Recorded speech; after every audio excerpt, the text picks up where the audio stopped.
Պարոն Խուդոյան, այսօրվա դատական նիստից ինչ սպասելիքներ ունեք, նախկինում դուք միջնորդություն ներկայացրեցիք, որը դատավորը բավարարեց, այսօր ինչ սպասենք դատարանից։ Ձեր միջնորդության քննությունը պետք է շարունակվի, հասկանանք մասնակիցները դիրքորոշումներ հայտնեն, անցած դատական նիստին գործընկերներս ասացին, որ առանձին միջնորդություններն են խափանման միջոցների 2 ժամում հազիվ ամեն ինչը հասցնել։ Երեք ականատես եղանք մի դեպքի, ձեր գործընկերները ինչ էին թողնում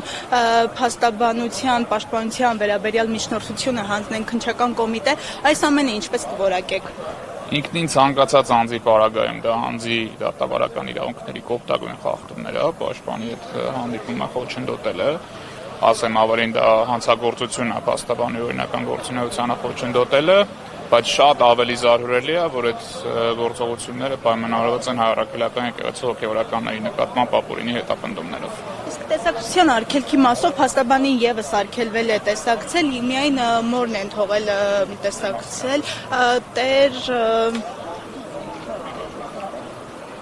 Նման տեղեկության չեմ տիրապետում, ամեն դեպքում ցանկացած անձում ազատությունը սահմանափակված է, ով գտնվում է քննչական կոմիտեում, իրավունք ունի եւ այդ պահին քննչական բոլոր գործողություններին մասնակցել իր հրավիրված իր նախընտրած փաստաբանի մասնակցությամբ, ինչպես նաեւ